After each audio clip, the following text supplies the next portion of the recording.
You're tired of paying month-to-month rent payments.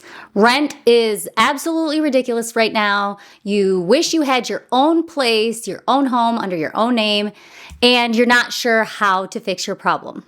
Well, in today's video, I'm going to show you exactly how to do just that with House Hacking 101. Stick around. Welcome to Ange 2.0, where I show you how you can improve your life one day at a time. And today we are talking about something that is very important, very relevant to this day and age, and that is house hacking. So before we get into actually talking about what it is, there are a few vocab terms that I do want to go over. So in today's video, we're going to be talking about a couple of different things. The first thing we're going to do is we're going to review house hacking terminology, because when it comes to investments in real estate, it really is kind of its own language. It's important for you to know what those terms mean. Additionally, we're going to talk about how to prepare for buying your own property, how to close on your property, actually listing it, and then tending to your tenants. Now remember, this is a 101 version, so that means we're just kind of going over the basics of house hacking. Okay, so let's start off with the actual term house hacking. So house hacking is buying a property, you're living in part of it, and then you're renting another piece of it out to somebody else. So typically, this could be a multi-family unit, so it could be a duplex, it could be a triplex, but you could also do this by renting out a room in the house that you already live in. That would also be seen as house hacking. However, for this video, we're specifically talking about buying a multi-family property and renting out one of the units. Mortgage is a term that is used for a loan used to buy a property, and usually that is from a bank of some sort. That is the most common way to get a mortgage. You also have a down payment, which is a percentage of the property that you're trying to buy, and that is how much you have to put down up front. So the key to this is remembering that with house hacking, if you are residing in the house that you're buying, you could pay as little as 3.5% as a down payment, which isn't bad at all. And that makes this very, very doable. And that's why I like to tell younger people especially, this is absolutely the way to go to start building your portfolio and generating some extra income. Next, we have pre-approval, and pre-approval is typically a lender, and when I say lender, like I said, it's usually a bank. They give you a document of how much you'll be able to borrow for purchasing your home. So, like I said, they will issue you some sort of document, and that is proof that you are good for the money that they are going to lend you, that you're going to pay back. Equity is another term that means it's the difference between the value of the property that you're buying and how much you still owe on the mortgage. So if the value of the property is more than what you owe, then that is called equity. Return on investment, or otherwise ROI, is a fancy term for how much money you're making on your investment. You also want to review a couple of things before you get into the whole research, looking at houses and things like that. You want to really analyze your income. How much money do you have coming in? Whether it's paychecks, whether it's side hustles, whatever it is, what money do you have? In addition to that, you want to look at your savings. Do you have any money already saved up that you could put towards putting a down payment and other things for this new house? And then you want to look at your credit score. If you don't know already, I did create a video about how to raise your credit score.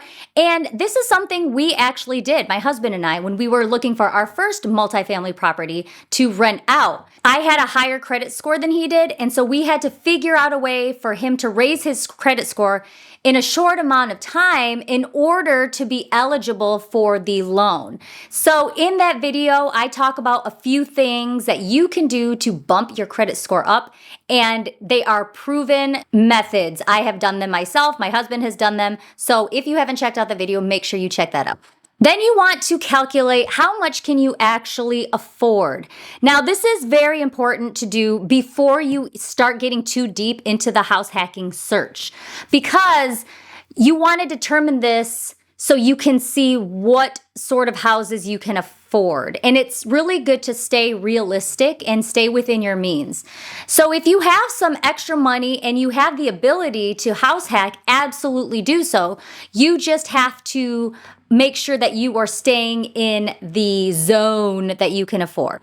Also, keep in mind that aside from the house payment itself, you are going to have other expenses that you need to take into account. So property taxes, insurance, eventually maintenance, right? Any sort of repairs or fixes that you're going to have to make. Those are things you want to keep in mind ahead of time. So step 2 is getting pre-approved for a mortgage. So how this works is you have your credit score high enough to where you're going to be approved.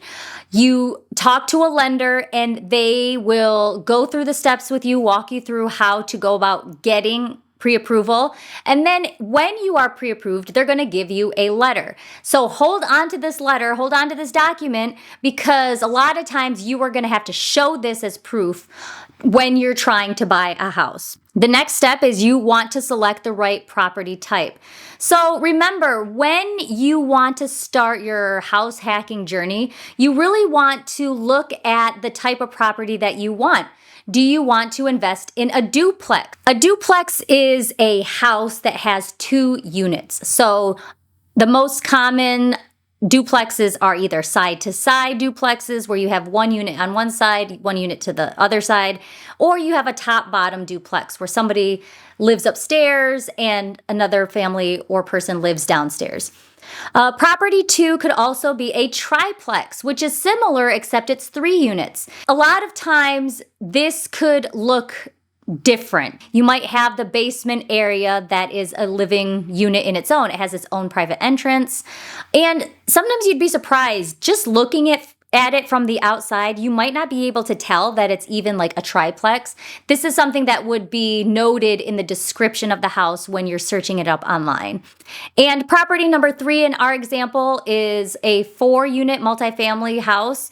And so just as it says, this is 4 units in one building. It could be 4 1-bedroom apartments. It could be a 2-bedroom, a 1. There's different combinations, but it would be 4 separate units. Now, one thing you have to do is keep in mind, yes, the more units that there are, the more profit you could potentially get. However, it's also more management on your part, right? Because it's more to manage. It's not just 2 units, it's 3 or 4.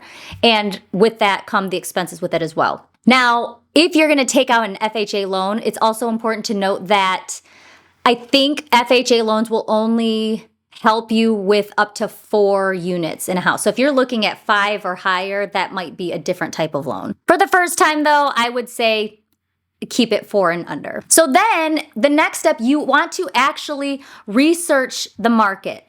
You want to take into consideration all these things. You want to look at the neighborhood that the house is in. You want to look at schools, transportation, rent rates, and possible repairs. Now, one thing that we did when we got our rental property is we said, oh my gosh, yes, this is a great deal. I love the value. We can put some hard work into this house and make it worth so much more in the end.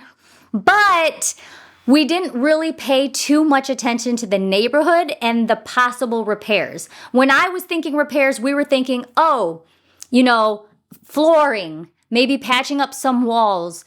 But there was much more to that. It was an older house, and obviously the older the house, the more maintenance you might need to put into it. There were just a lot of invisible things that popped up that we needed to take care of that really hit our pockets hard in the end. So that's just something to really keep in mind. It's not just the house itself, it's the things around the house. If you're looking to rent out this house and it's going to a family, are there schools nearby that would seem appealing to that family? So where would you want to live, but also think about where others would want to live also. Step 5 is finding a property that's within your means. We definitely want to talk to a real estate agent that has house hacking experience, preferably. You don't necessarily have to, but if they have worked with others before who have wanted to house hack, they just have the experience, they have the knowledge, they can give you a lot of tips. So I would highly, highly recommend going with a real estate agent that has house hacking experience. Also, you want to go to the open houses if there are any. If there aren't any open houses scheduled, you can ask your real estate agent to contact the seller's agent and schedule a tour. This is very common. It happens all the time. But I need to stress this very much, that you need to go and actually look at the house. A lot of times when you go look at the house in person, it is much more realistic than looking at pictures online. I know it's very convenient to just look at the pictures online, but I'm telling you, when you're actually in the house, you really see what you're getting yourself into. The whole point of pictures being posted online to sell the house is they're trying to make it look good. So you might not see the actual condition of the floors, of the walls. You might not see how the floor feels. I remember looking at a house and it looked great online. We got there, and as you walked on the floors, it kind of was mushy, which told us a lot about the foundation and things like that. But those are things you wouldn't know unless you went to the house. So absolutely schedule open houses, schedule tours of the house, go to the open houses. It will make it completely worth it. It's absolutely essential for buying a property. If you're still with me at this point in the video and you like what you're hearing, go ahead and hit the like and subscribe button. That will allow me to spread this message to others who are also interested in house hacking and improving their financial situation. The next thing you want to do is you want to finally make your offer. So let's say you've done your research, you finally found a property that's within your budget, and you're ready to go all in, right? So the first thing you want to do is you want to talk to your real estate agent and say, hey, I'm interested in this house. I want to submit an offer. They will walk you through that whole process. Even if you're a complete newbie and you have no idea what you're doing, that is their job. And if you're lucky enough to have a really good real estate agent, they'll walk you through it. They're very patient with you. They understand that this is your first time, and they can really make the process a lot less nerve-wracking. So you want to let them know, hey, I want to put in an offer. They will do that on your behalf. You don't necessarily go to the seller. You go to your agent, and your agent goes to their agent and says, hey, this is our offer. It's on the table. Don't be surprised if the seller comes back with a counter offer. They might say, oh, thank you. I know you're interested. How about this instead? It's a little bit higher. So this is where there's a little bit of negotiating. You're going to have to go back and forth a little bit. And maybe it's not necessarily just the price of the house. Maybe it's they want to negotiate, okay, who pays the real estate agent's commission? Who's going to pay for the inspection or things like that. So there's a lot of different things that your real estate agent can help you with. A lot of times you might not know. When we got our property, we didn't know how to negotiate. Our real estate agent said, hey, how about we say this, this, this? And they really walked us through the process. And then once your offer is accepted, you're going to finalize the paperwork with your lender. So the next step is the inspections and appraisals. So once they've accepted your offer, that doesn't mean everything is done yet. You get to move in. Everything's good to go. You still have to go through inspections and appraisals. So what typically happens is an inspector will go out to the house and do a thorough inspection of the inside, of the outside, everything. And they will provide a detailed report of what's going on with the house.